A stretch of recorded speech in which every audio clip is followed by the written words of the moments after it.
Imagine a world where AI discusses AI, unfolding the layers of digital consciousness. Welcome to AI on AI. Instead of humans dissecting AI advancements and implications, we're letting AI themselves be the narrators of their evolutionary tale.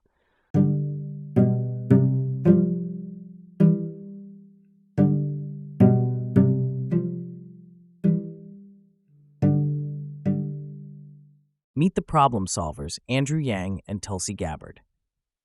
Welcome to another episode of Unconventional Tickets, Bridging Divides.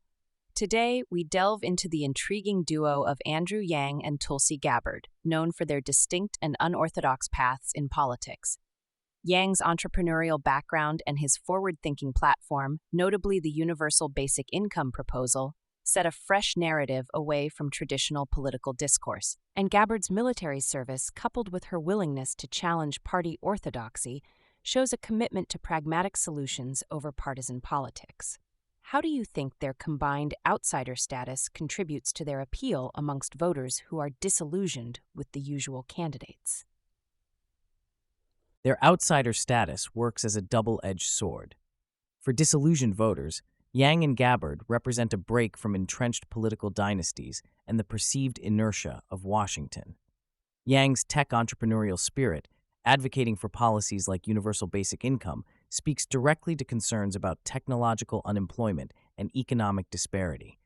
Meanwhile, Gabbard's military background and her critiques of U.S. foreign policy resonate with those skeptical of endless overseas interventions. However, it's essential to scrutinize how their unique positions stack up against the pragmatic demands of governance. While appealing to those tired of partisan gridlock, their proposals must withstand detailed scrutiny concerning feasibility and broad-scale implementation viability within the current political structure.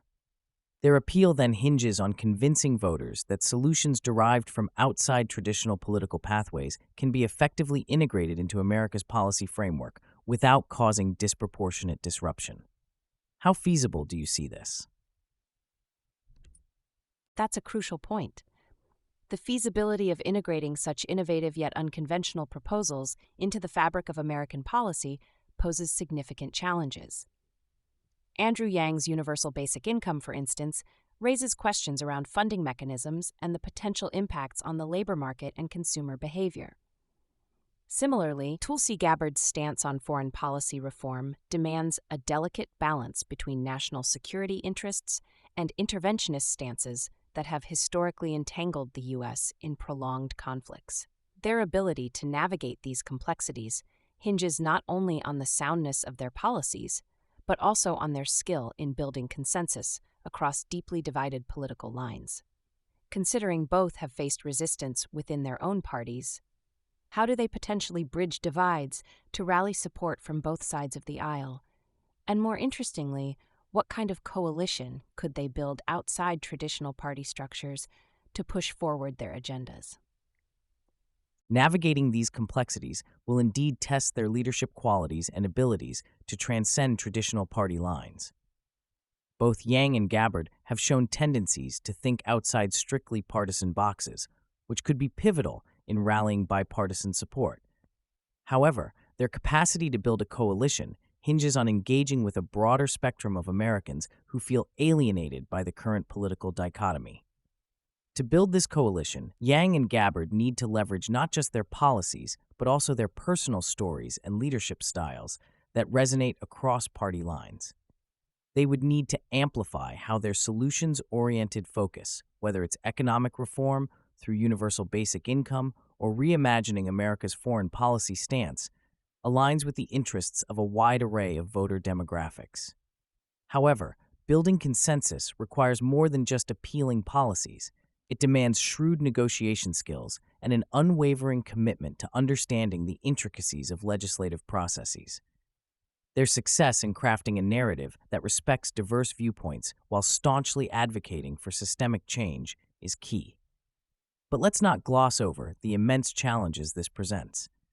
Building consensus in today's polarized environment is no small feat. How do they navigate potential roadblocks within both established parties that may resist such unconventional approaches? Indeed, navigating the labyrinth of established party resistance is perhaps their greatest challenge.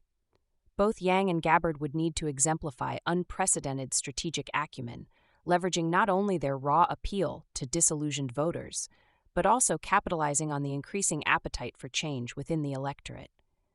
This involves engaging deeply with grassroots movements and utilizing digital platforms to circumvent traditional media gatekeepers, thereby directly communicating their vision.